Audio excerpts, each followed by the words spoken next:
My name is Deepak R. Khemani, and I am one of the co-founders of Bloom. Bloom was birthed exactly 104 Sundays ago. 104 Sundays ago, we had our very first Sunday Bloom talk show, and it has continued non-stop since then. On the occasion of World's Friendship Day, let me take this opportunity to wish all of you a very, very happy Friendship Day. And Bloom, the name itself tells us that for us, every day is Friendship Day. Bloom is all about collaboration, co-creation, coming together, and trying to make this world, just in that little bit of space, a good place to be, a happy place to be. Today, we have with us a very, very special guest who is joining us all the way from Chennai. Before I hand it over to him, I would like to take the opportunity to introduce my co-host, Mr. K.V. Premraj.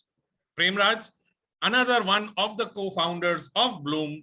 As you can see, he has the Rotary background. He is currently the president of one of the chapters in Mumbai of Rotary. He is also an author of five #1 best-selling Amazon books. There is a sixth one on the way, I believe, from Premraj. Premraj has been with us right from the very beginning. I hand it over and ask him to introduce our guest today and take the show ahead. Over to you, Premraj.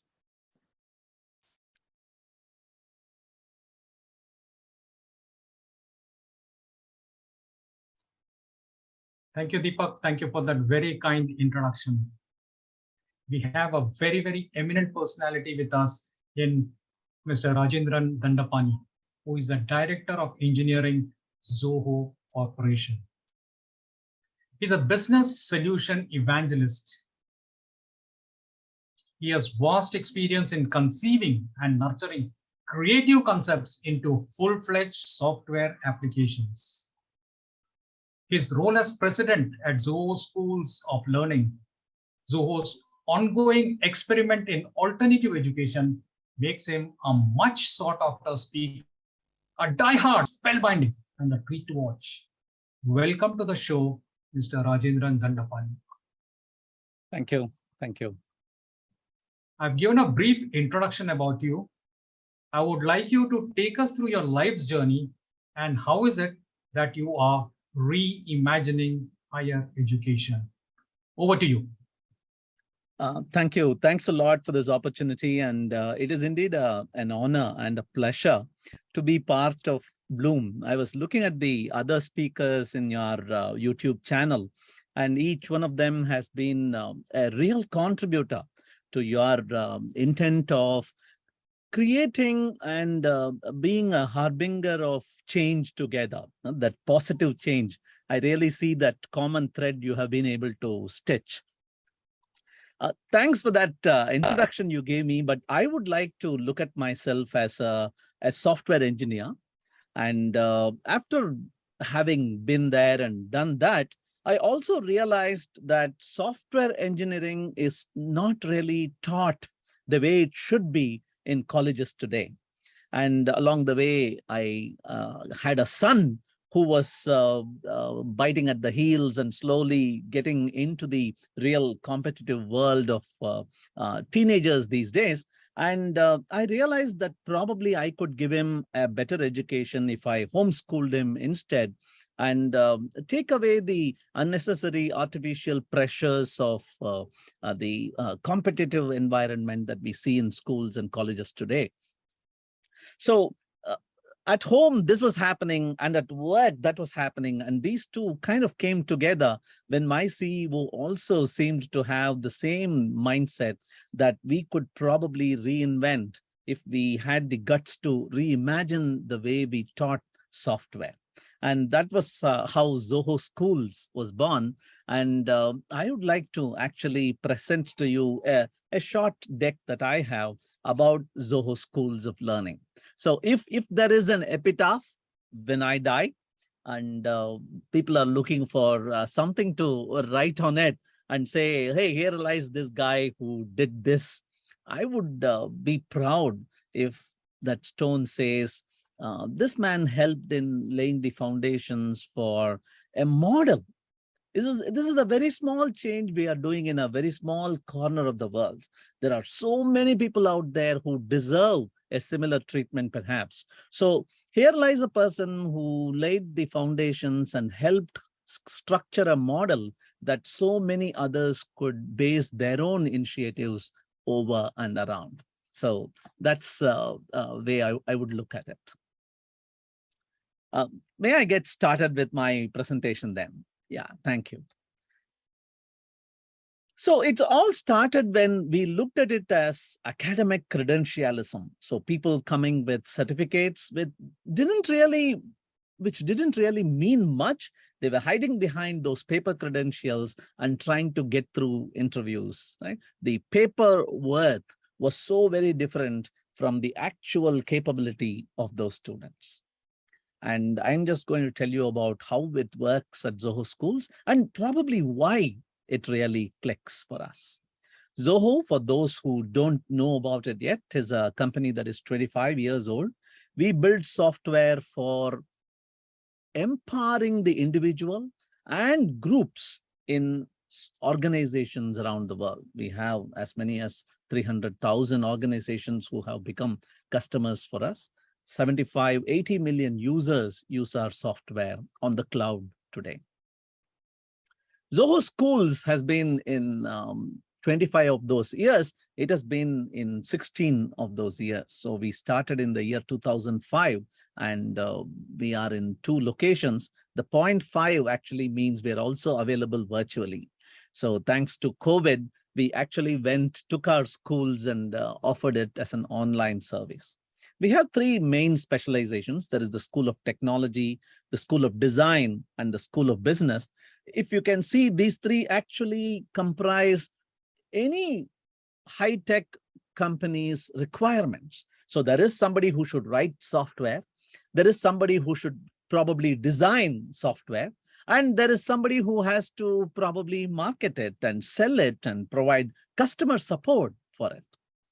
We have 25 faculty members, but what is hidden there is a much larger number, the number of employees who actually give part-time support to this ongoing effort.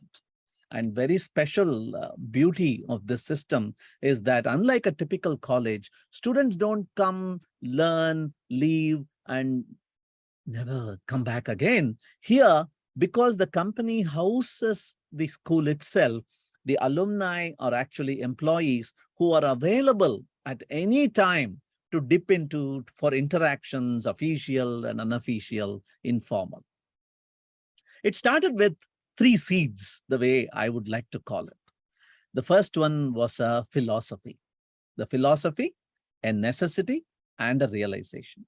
The philosophy was just this. It was a random poll our CEO ran in the year 2004. He asked this question in the company intranet. He asked, hey, you're here as an engineer, as a writer, as a designer. Whatever role you're doing here, how useful do you think your college education, the degree that you worked hard to earn, is that really connected to what you're doing here, the current role in the company?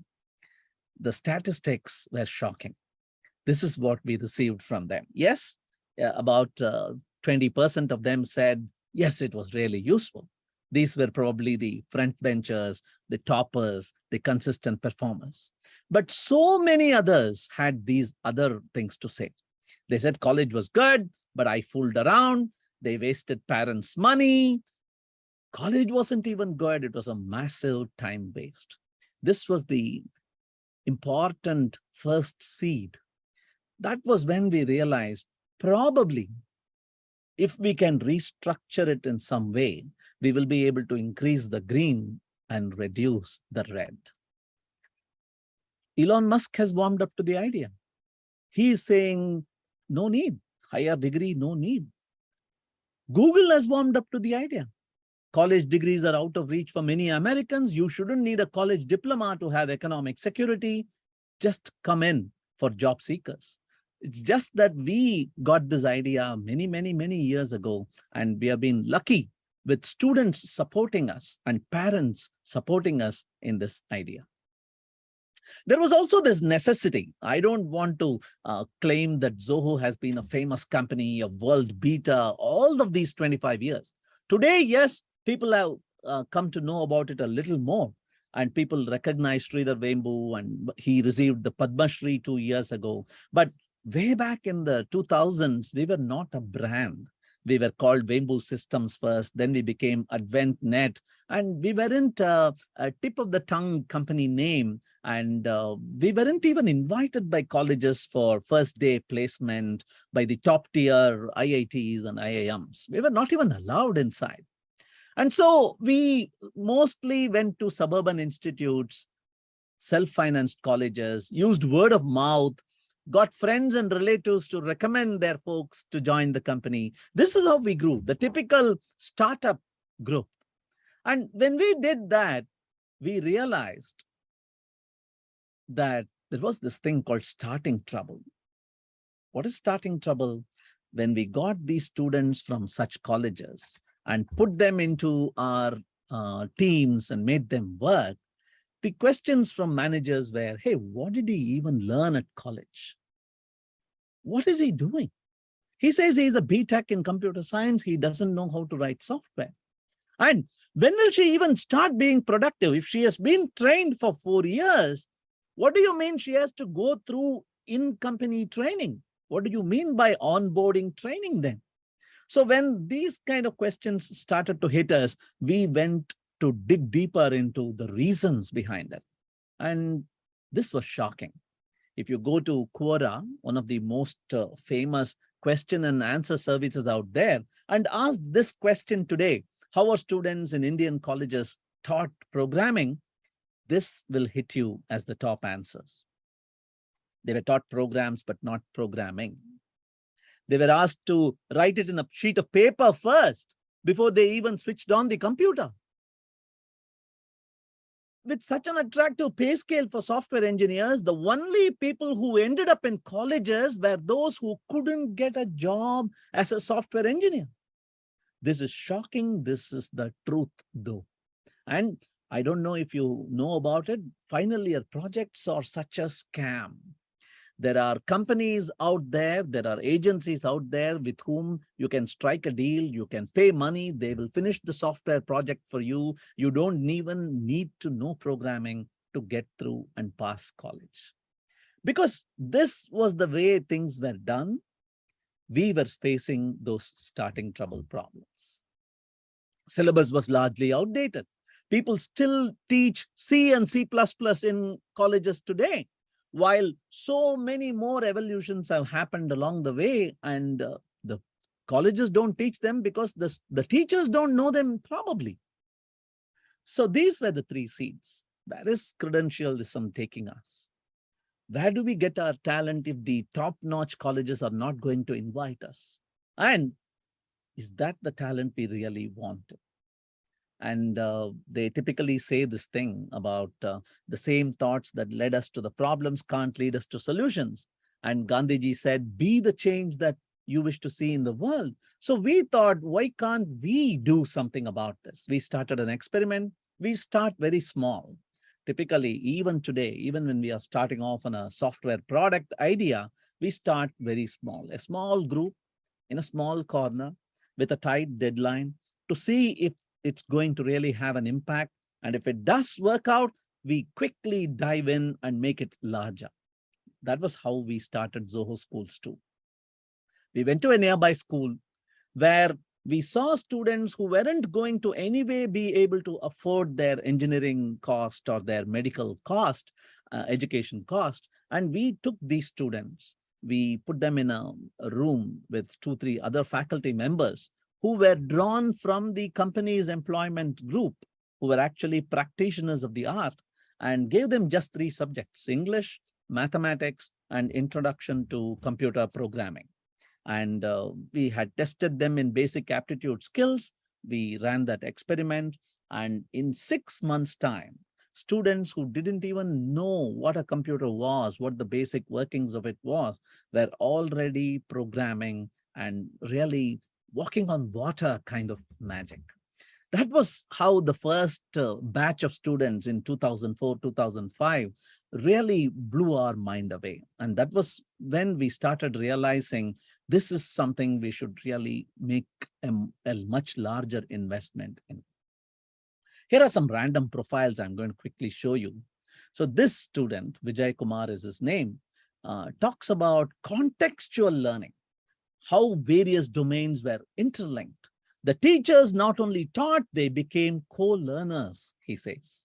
He is a senior system administrator at Zoho today. He manages Zoho's data centers. Here is a girl from a remote village near Tenkasi. And after finishing 12th, she was planning to pursue engineering, but unable to afford it. She came, the parents were doubtful, but she still came in and now is a software engineer working in a research wing that focuses on creating next-gen tech. A farmer's son from Rohtas, Bihar. He had finished class 12 and had started working in an office in Patna. He heard about Zoho through Quora and he joined us. And today, the most important thing he is happy about is that there was no exam stress. And he is part of Zoho Labs, one of our creative initiatives inside Zoho. This girl did some part of her study in Sharjah, and she's a designer today after going through the Zoho School of Design.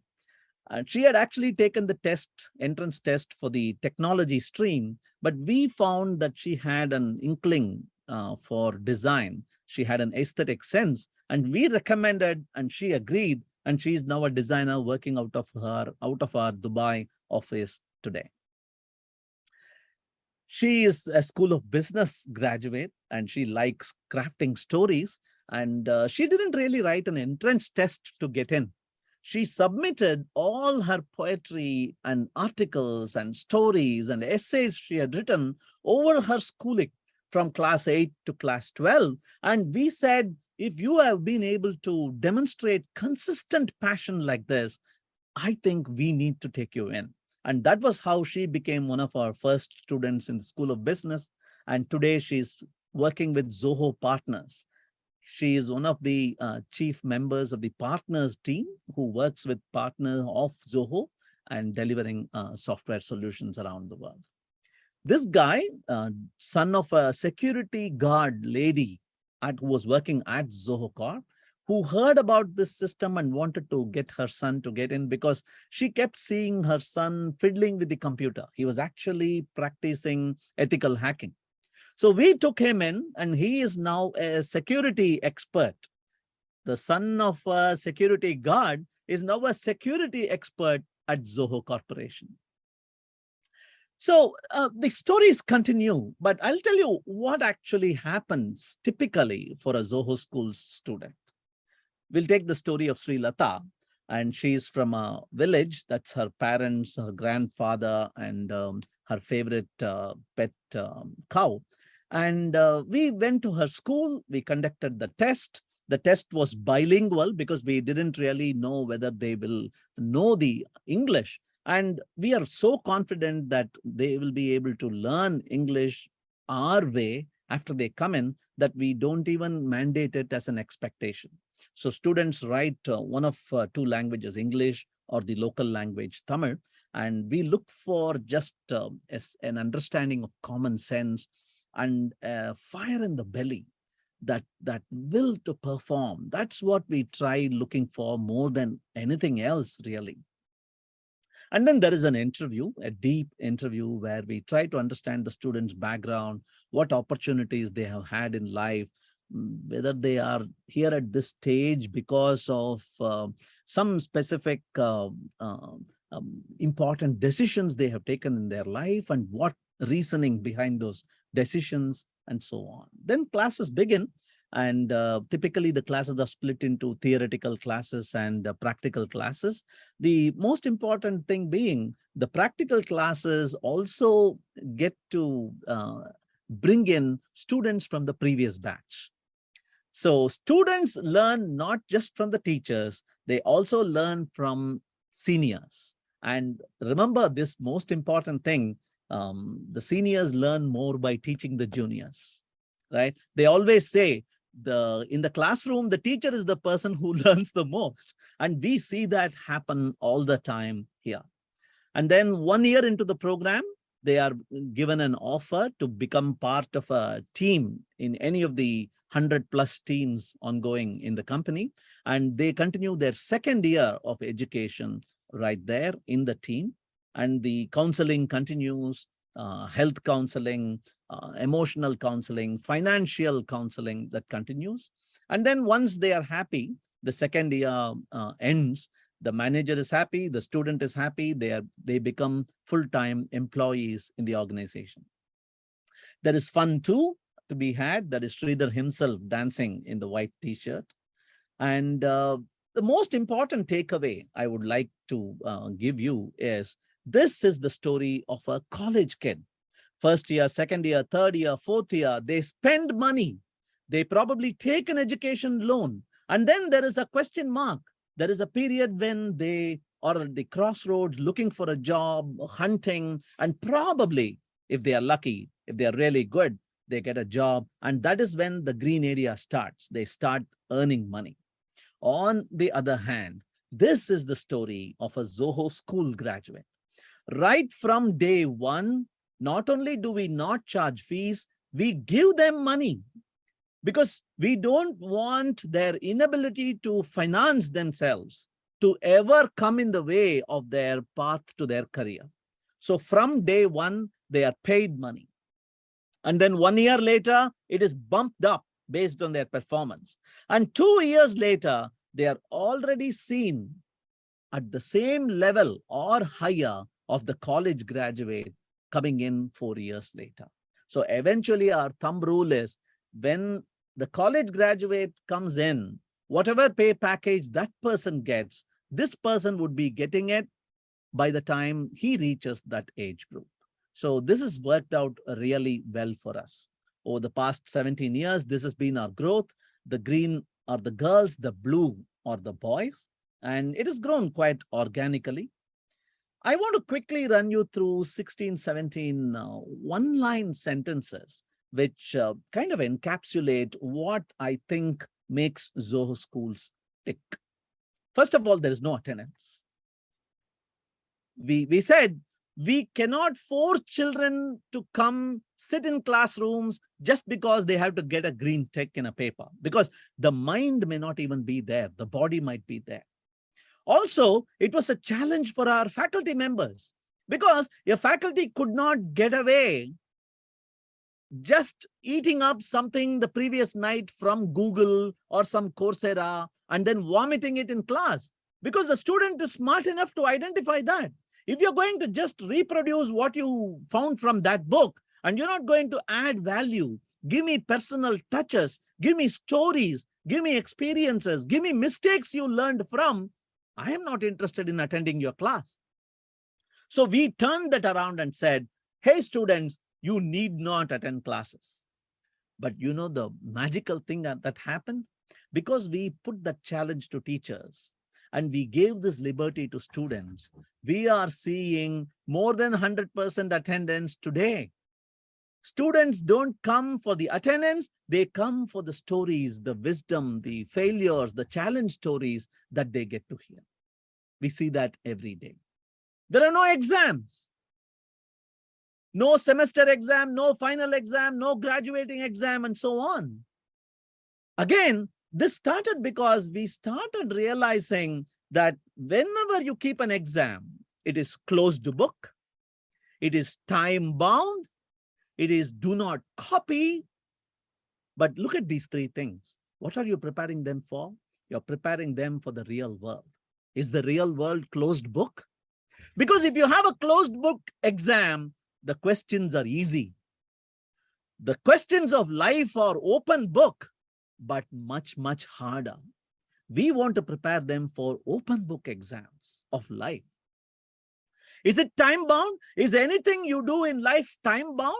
You're given problems and you're given resources. Is it do not copy? You are asked to work in a team. Hey, collaborate. Don't do the same thing that the other guy is doing. Come together, share. Look at that person's strengths. Come together. That is what we want to foster in these students. And one more thing we have noticed with exams, if the exam is on the 10th of August, you don't start studying till the 8th of August. And then you memorize late night on the 9th of August. And then 11th of August, after you have written the exam, you've already forgotten half you learned after vomiting it in the classroom. So we don't want to do that to our students. And that is when we decided there will be a constant sort of evaluation. There won't be the artificial pressure of closed book, time-bound exams for our students. This was an important twist. When we wanted faculty, we didn't go to colleges, we didn't announce, we didn't say we want people with PhDs and B.Ed degrees. We said we will look for our faculty right within the company itself. Because a teacher has to be a practicing professional. Technology changes so fast. The way work is done changes so fast that if you go to an academician who has probably never worked in a real software company, you cannot get that kind of wisdom from them. You may be able to learn software programming, but you wouldn't ever learn software engineering, which is a different game altogether. And the stories that we hear from these professionals are far beyond just software engineering. One of them will come and tell us about political struggles happening within teams, how to get work done with teammates, how to collaborate, how to work against competition. These are not taught in software engineering environments in colleges. Alumni strength, like I hinted at earlier too, it keeps growing because we have graduated 1,300 students till now. 1,275 of them are still in the company as employees, working ready to offer their services in lunch times and evenings and come have an informal chat, give them guidance and counseling. Which college can claim being able to do something like that? That is something I'm truly proud of. The syllabus is revised twice a year. We said there were these couple of universities who came and said, we would like to offer our degree for your program. We would like you to be affiliated to us. When we started, we said we will not go for affiliations because when you go for affiliations, you tie yourself up, you lock yourself in. Somebody will dictate this is the curriculum. It won't change until they decide to change it. But technology doesn't wait for anybody. Design trends don't wait for anybody.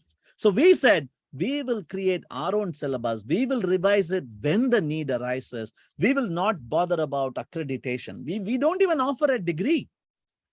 The students who come join us know that they are not here in an academic institution where they can use what they learn here as a stepping stone for higher studies. They know that this is practical education by itself. This is a gateway to a high-tech career instead. That's the important key differentiator. They learn more of what they need, less of what they don't need. And actually speaking, the most important thing we try to give our students is, hey, here is the art of learning on the go. We are here to teach you how to teach yourself. If we can crack that, you become a lifelong learner and nothing can stop you. The problem arises when our students think they pay us money and we give them some body of knowledge, and forever in life, they end up using that body of knowledge. That might have worked 40 years ago, the previous generation. Today, things are changing so fast that whatever you learned in your first year at college is obsolete by the time you are in the third year. What are you talking about? We are trying to prepare our students to solve problems that we don't even know exist. What are you doing? How are you going to prepare them for that?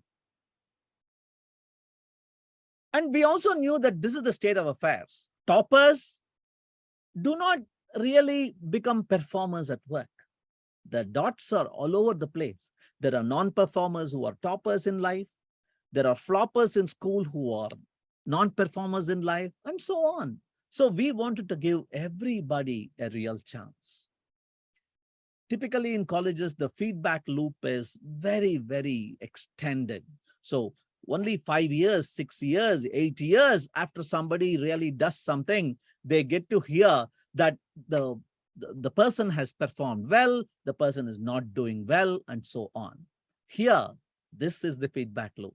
You remember that messenger, the ... somebody is typing. Because as a student is getting ready, we are constantly getting feedback from managers. 6 months after the student has gone in, the manager writes back to us, hey, you should probably consider teaching this additional subject. You should probably start considering this soft skill for your students. Constant feedback. It's truly connected learning. We don't really teach a subject in its individuality. There is English being taught, but we don't use Shakespeare to teach English. We use the business posts made by our CEO. And when you do that, not only do you learn English, you understand business. You understand the company's culture. You understand how to write organic posts in your intranet. It's connected learning. English is taught, not grammar. You don't choose a career.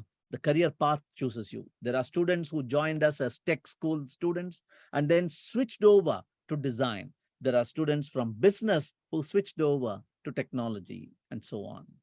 We give them internet access, Wi-Fi, a computer to each of them. No policing. Again, that is a risk we took. But when you place trust on somebody, the return that you get is actually mind-boggling. Because when they realize, hey, they trusted us, we need to really give something back, right? And we will give back by deserving that trust. Students mingle freely with alumni and other employees. And this is happening because the company and the school share the campus. It's a tall tower.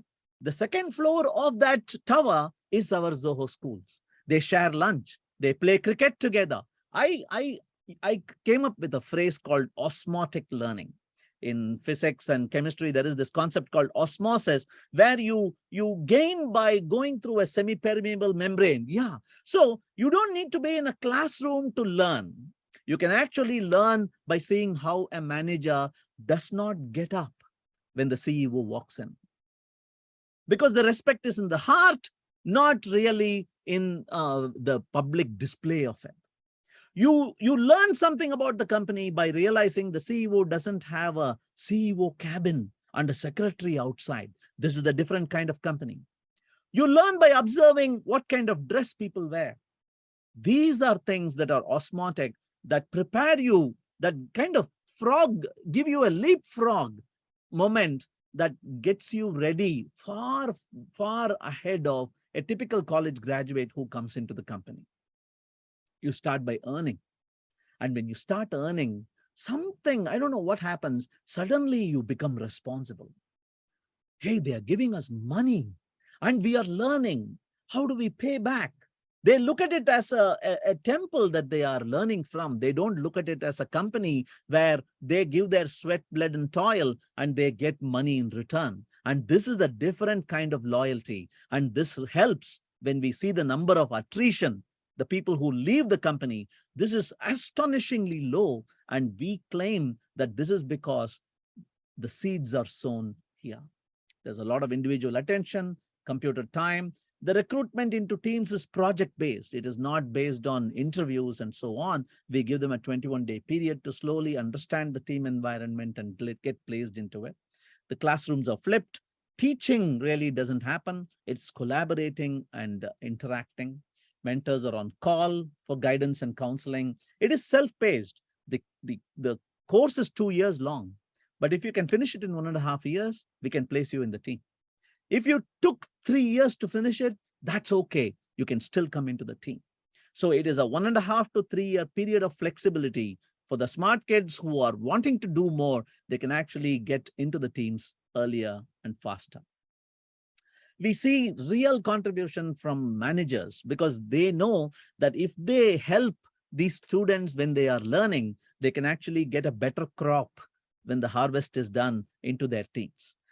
This is industry academia collaboration like never seen before, is how I would like to put it.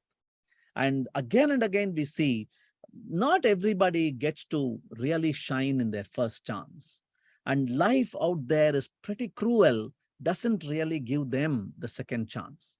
So we want to give a second chance to all our students and employees. And when we give that second chance, we see these students shine.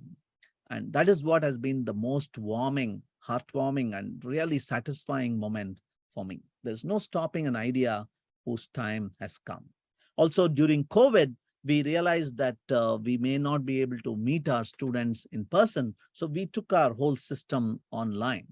And post-COVID, so many of the learnings that we got about doing things online, doing things in a virtual collaborative space, we were able to continue those even after seeing our students in person.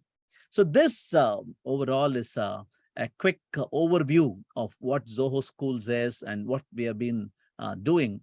And along the way, I also told you the philosophical underpinning, why we are doing the way we have structured it. So I'm ready for questions if you have any.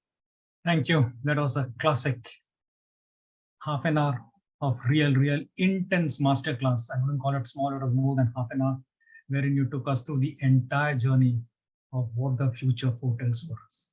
Thank you very much.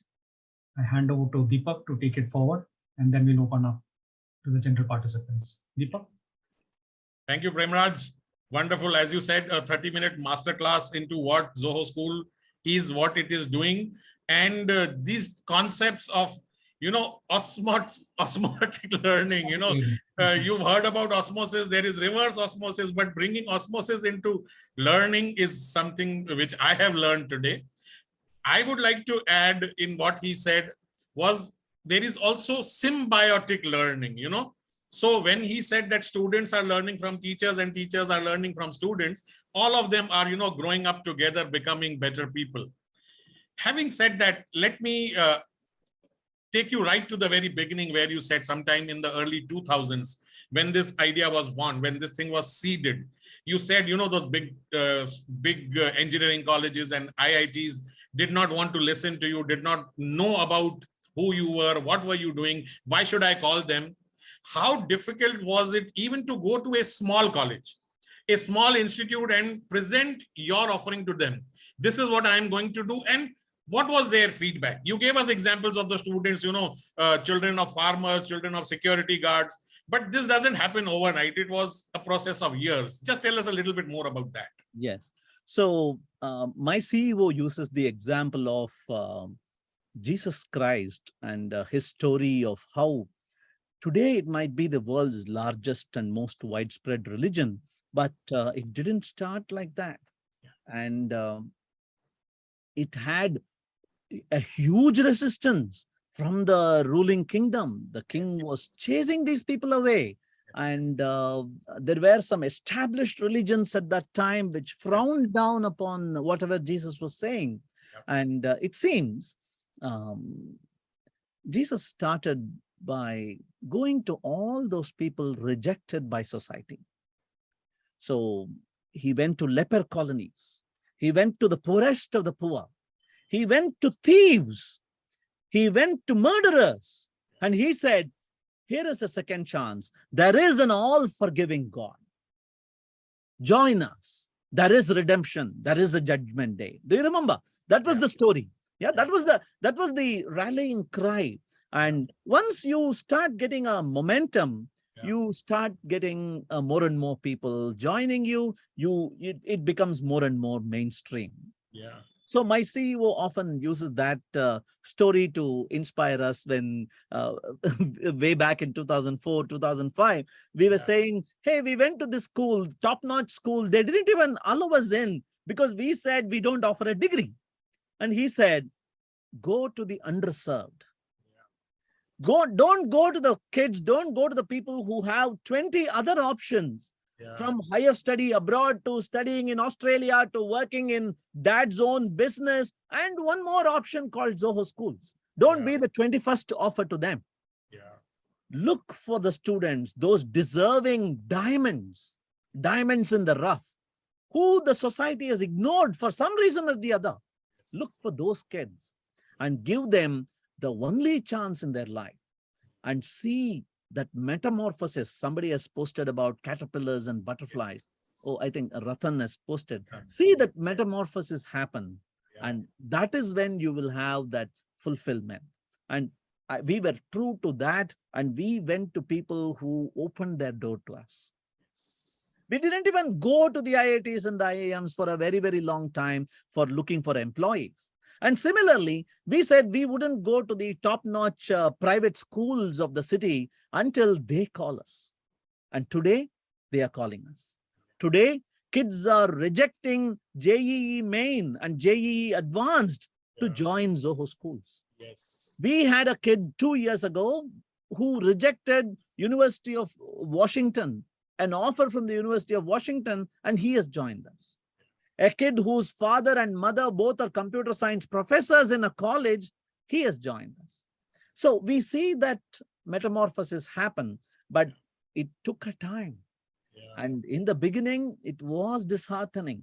But when you look past that misery, that day-to-day misery of, hey, why isn't anybody listening to us? When you look past that, you realize that the students who come to you are, if only they had a different destiny, if only they had been born in a richer economic environment.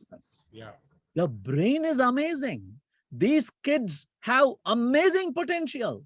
They were just unfortunate to be born in an economically backward situation, and life has been really critical for them just because of that. And when we were able to just resolve that problem by not charging fees and giving them money instead, it became a real social cause that we were all able to rally behind.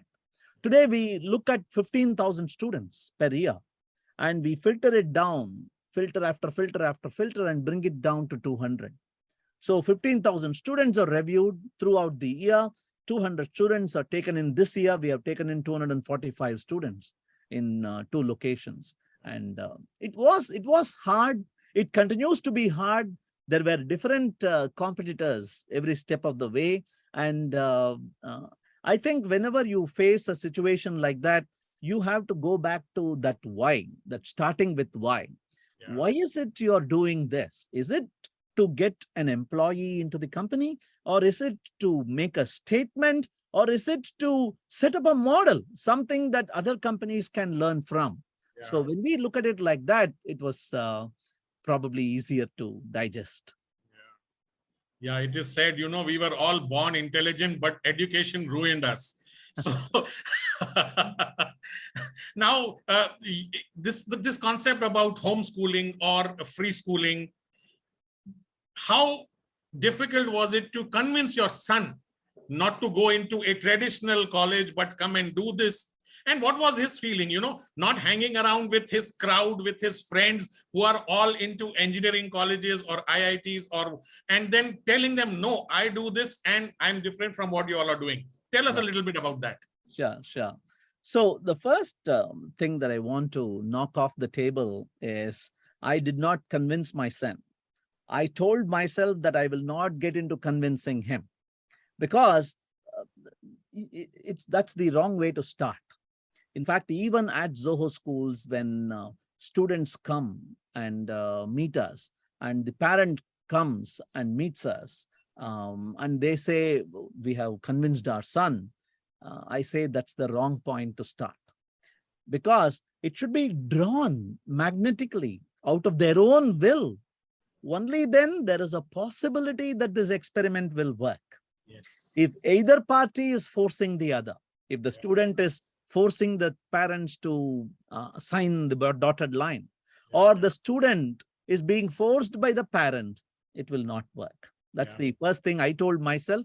And It was my own son who came up with the idea and said, I am bored of these exams. I want to learn this, but they only teach me very little. Yeah. I don't want to learn that, but they ask me to memorize again and again. Yeah. So is there a way out at all? He was in class 8 at that time, and we Yeah. had this long discussion during the summer vacation. And I said, okay, are you ready to sacrifice 1 month of your vacation? I will try some homeschooling experiment on you.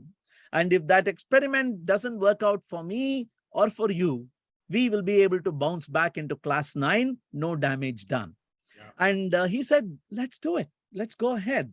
And that 1 month was magical. We learned so much. My wife was able to help me too. And we were able to work, set up a routine, which included physical activity, which included social activities. I brought in some of my friends from my extended network. There was a teacher from Australia, a software engineer from America, who I was able to set up some interactions with remote gurus. And I set up my timetable so that I could do my flexi time at work, spend time working with my son.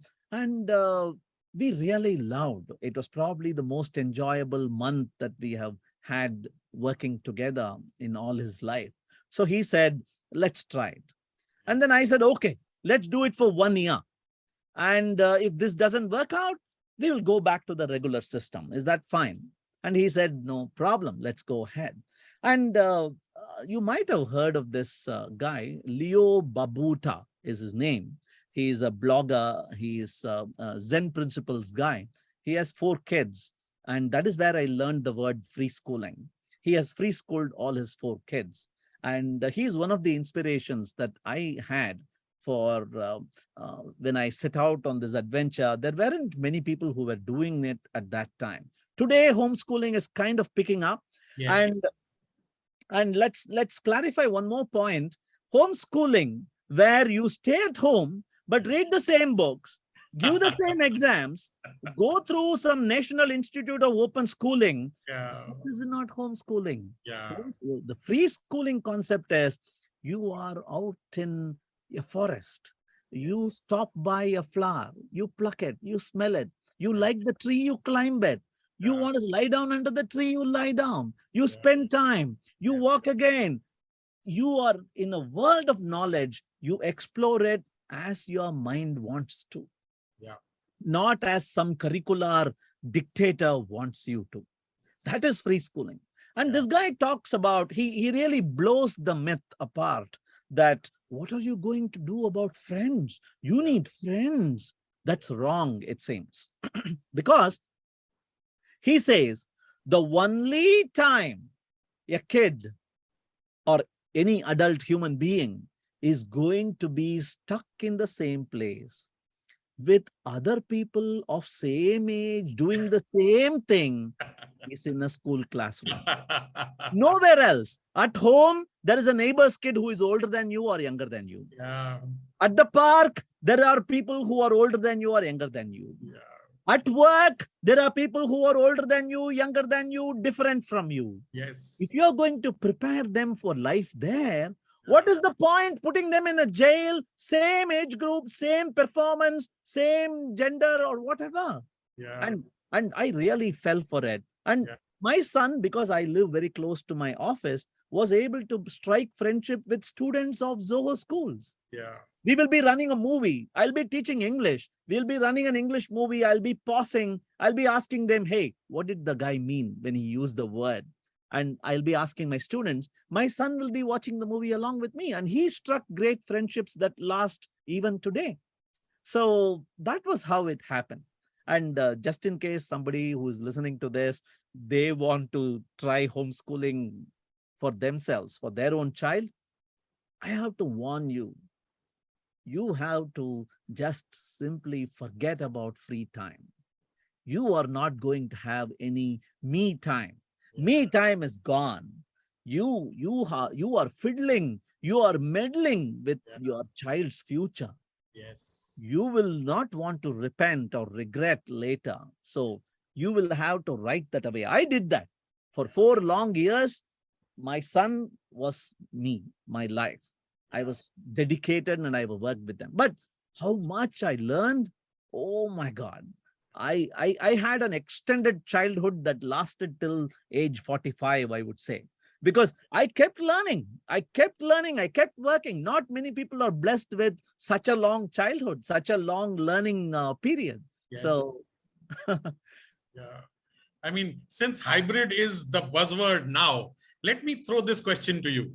So you have someone who is free schooled or homeschooled in the true sense of the word, and you are bringing him into the Zoho ecosystem.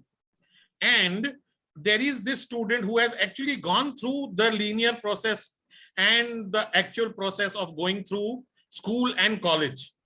Can that person also, can that student also fit in now into the Zoho curriculum, into the Zoho network?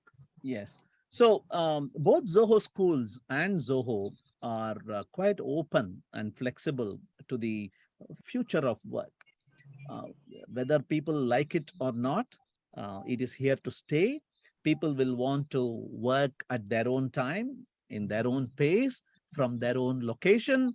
And thanks to amazing tools that Zoho itself has built, video conferencing tools, chat tools, remote presence tools, interaction tools, and so on, it's really not a matter at all where you sit. I often use the phrase, geography is now history. Because geography doesn't matter anymore. It is history. Yes. You don't need to worry about where you are. Like this call we are having today. Yes. So how do students who come from hybrid backgrounds or open school backgrounds versus how do students who come from real classroom backgrounds, how do they adapt? Interestingly, thanks to COVID, it seems far easier today to say, I will do a video call and we will have a class. Yeah. Before COVID, it was an alien thing. Why? Why can't we meet in person? Yes. Today, we are accustomed to having an interaction, sharing a screen, teaching a concept, doing a quick call, probably wearing nothing below our hip, and so on, right? So that was a good question you asked. And I would say COVID has been a great leveler. Even kids in remote villages, whether they have proper subsistence or not, they have a smartphone, they have a vital connection to the internet. And I have to thank COVID for that, because it became a necessity for them. Yes. And when COVID is gone, a forgotten memory, the internet connection remains, and you will be able to learn from Wikipedia. Yeah. Yeah. You partly answered the question which was coming from my side was, how easy is it or how difficult is it for somebody who you've chosen, like a Zoho student, somebody from not too not too affluent backgrounds, somebody with not too much of resources, to be on an online platform and learn, compared to being in a physical class with somebody, teaching him or her, actually making him, hand holding him through the course? How easy or how difficult is it? Yeah. So actually we felt that during the peak period of COVID. We had started our classes online, and we had instructed all our students to have a plain green background behind them. And the only thing that mattered to us as teachers at that time was, were they paying attention? Were they submitting assignments? Yes. That's all. Yeah. The economic disparity was completely blinded. We simply never knew whether a person was coming from an affluent city background environment with educated parents, or whether this student was coming from a probably not so well-to-do background in a rural village environment. It was completely blinded to us. We were able to treat everybody equally, and these students were able to step up, because all of us want to not be counted as some outlier or an underlying kid, right? We want to be with the group. And it really helped during that COVID, the peak time, that all these students were seen as boxes on screen. And the Yes. only thing that mattered was, did they raise hand consistently to answer the question? Did they Yes. submit assignments? Yeah. It, Yeah. it's not really possible when they sit in a classroom. Yeah. Just imagine, there is not even the concept of a first bench or a last bench if you are on a Zoom call. Yes. Yes. Yeah. So everybody was front and center on the first bench. Yeah. And that had a very interesting impact on the way we taught. Yeah. Yes. The classroom seating was democratized. Yeah. Correct. Correct. Correct. Yes. So this question, again, I'm sure you must have had this question before also. And whenever anybody talks about homeschooling or learning technology at home, finally, it is about technology, practicing something on the computer. If it doesn't work, you erase it, you reprogram it, you rewrite it till it does its job.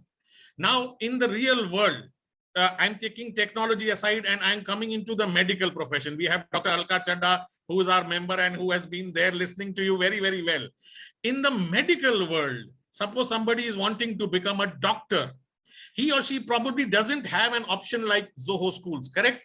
They will still have to go to medical school, medical college, dissect dead bodies to know which muscle is where, which nerve is where, which artery is going from where. Has that been practiced, done? There is virtual medical schools where, nowadays doctors, professionals can go to the next level by practicing on all these models. A little bit on that. Yeah. So first of all, I said this earlier too. This is a very small experiment for a very narrow requirement. This is for launching a student interested in these domains in a high-tech career environment, or probably a graphic design or a marketing or technical support kind of role. Can this be translated into other environments, like your point about medicine? Yes. Or even probably somebody working in mechanical engineering, or somebody working in the legal profession? Can this be translated? So if you want to answer that question, I would like to first distill, what is this? I didn't talk about how we are doing it. Let's push that aside, because how you implement the plan might have to change based on what you are ending up teaching them eventually. Yes. But have we forgotten the importance of contextualism? We have these three rallying words under our logo. We call it contextual, relevant, experiential. We chose them after great thought, because everything that we do, we want to align to those three words. Is what we are teaching contextual. So irrespective of whether you are teaching using a VR headset, or you're taking them to the mortuary to show a dead body, or to a real living experiment where you perform unethical experiments on living human beings, whatever, irrespective of all that, my question is it contextual? Yes. Because that is the only way learning can happen. That is the only way you can make it stick. You cannot give them Gray's Anatomy, ask them to memorize stuff, ask them to read page after page, and then 2 months later, show them, you remember that page 275? This is it. That is not the way that true learning can happen. Yes. In fact, researchers say the learning can happen only when there is a void. The void can be filled by that learning, but the void has to be created first. Yes. You create the void by taking the student to an unknown environment, making them feel that they are incomplete. Yes. Only when they are challenged by their incompleteness, there is the urge from inside to fill that void. And here is the guru, here is the contextual environment, filling it with some relevant stuff. Yes. So that is what I mean by contextual. Relevant is, yes, we learn history, but do we learn history as the struggle between two people who think they are right? Or do we learn history as the World War was fought from 1939 to 1945? Which are we giving importance to? Yeah. 2-mark question, how many people died? Yeah. Does that make sense at all? Yeah. Shouldn't it be the philosophy and the history as it was lived, as it was an emotional tussle between people? It is hard to teach it that way. It is hard to evaluate whether a student has understood it. It is hard because there are more than one right answer when you ask questions like that. And so, unfortunately, our educational system takes the easier approach of having a computer corrected answer paper where a question can have only one right answer. That is the problem. And the third word I used was experiential. So when you choose a guru, it's probably the second hardest decision every person takes in their life, choosing a life partner. When you choose a guru, what is the background? Have they practiced it? Or have they only collected bookish knowledge? Look at Drona, look at Bhishma. Those were the kids who taught our Kauravas and Pandavas. And they were capable of fighting against these people. They actually gave these kids such a run for their money. And that is why Mahabharata is such a story. If you are only the bookish person who knows but doesn't know how to do, like the famous George Bernard Shaw quote, teachers, people do, and if you don't know how to do, you teach. Then it will be a disaster. So when you look at it from these essential philosophies that I told you just now, it is translatable to any environment at any scale, not just a tech environment teaching students how to code. Let's not forget, how was this end of the street two-wheeler repair shop? I'm sure every city has it. There is this kid who joins, and his first job will be to serve tea to the bosses. He will not be allowed to touch the Yamaha or the Bullet that has come in. He won't be able to touch it because touching is a second level, third level thing. And then he'll be slowly trusted. Okay, you can wipe it, or okay, you can unscrew this nut. That's all. And that is how he learns. He learns by observing. He learns then by doing, making some mistakes. That is how he learns. If the corner two-wheeler repair shop can do it, if Zoho schools can do it, I think any profession can put some thought into it to try a model like this. Clearly, the future of education post-COVID is not being boxed in a classroom. It is probably in open classrooms. It is in, visiting places. It is going to the forest. It is going to the beach, having a guru tell you about real life experiences and not only bookish knowledge, somebody who is a practitioner and not a preacher. I think Dr. Alka will agree. The medical profession is already leaps and bounds ahead in this, because it is a medical school attached to a hospital. Usually. And that is something that they have cracked. The idea is already there. It is the engineers who need to catch up. And which is what Zoho has attempted in its own humble way.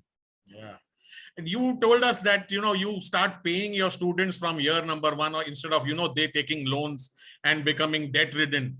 How does the economics work out for Zoho? Yes. So we start by paying them 10,000 rupees per month. And we have never looked at economics like that.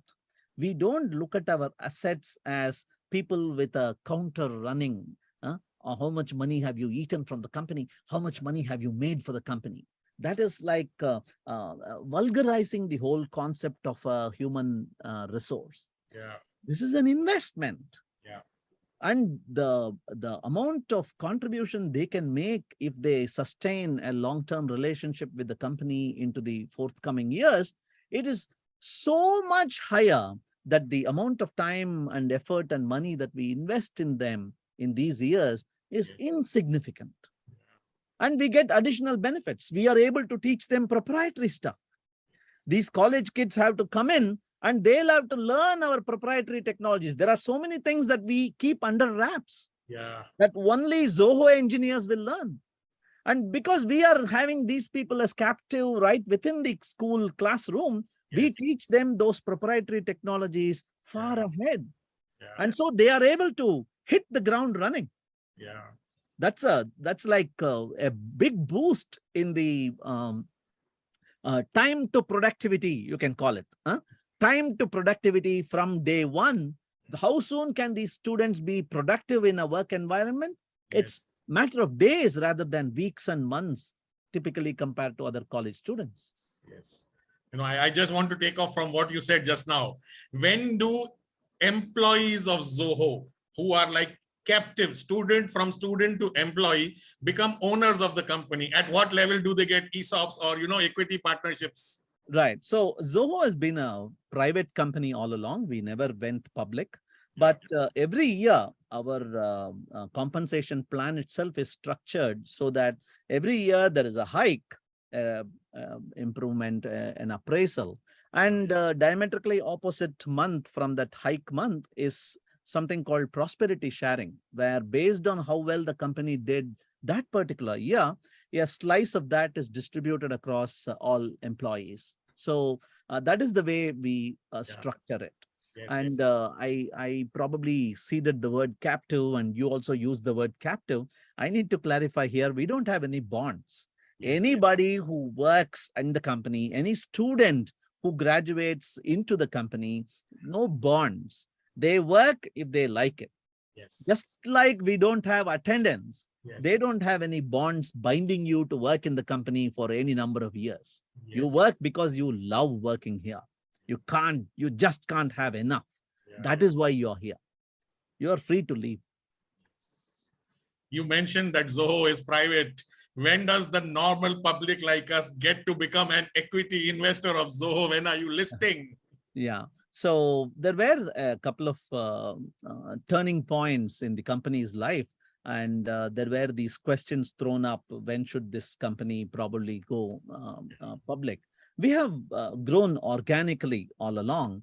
And again and again, we have been reminded of the benefits of being a family-run, privately run company. Yes. Even Zoho Schools, for that matter. I don't know if a public company which has to answer shareholders will really be allowed to experiment like this, right? Yeah. This is an experiment. This is an ongoing social experiment. I don't know how many companies can really try something like this. So we want to keep trying.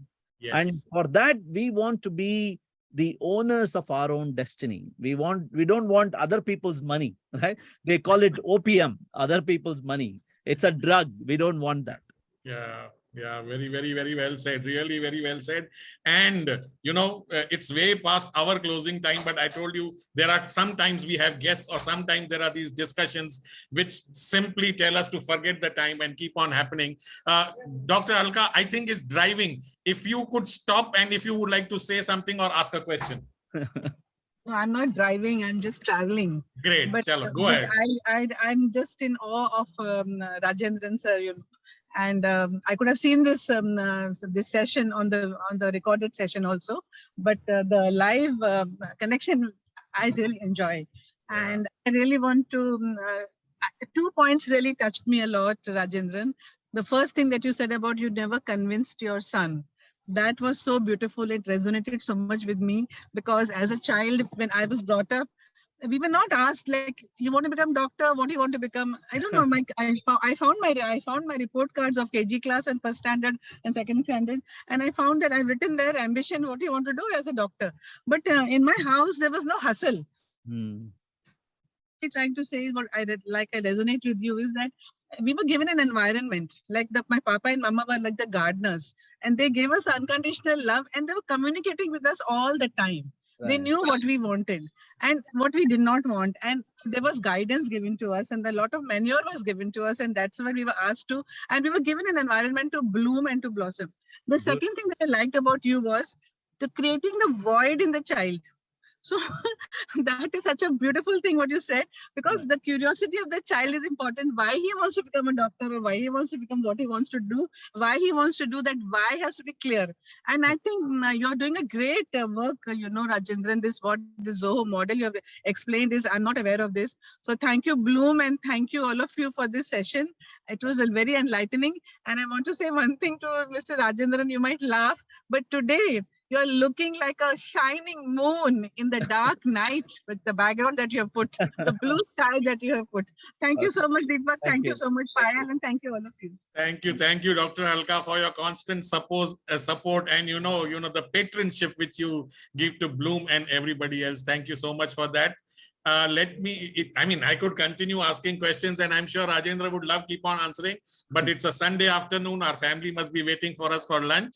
Let me hand it over to Prem Raj for officially closing today's session. Thank you. Agree with you when you say whose time has come. You are a business solution evangelist in the true sense of the word.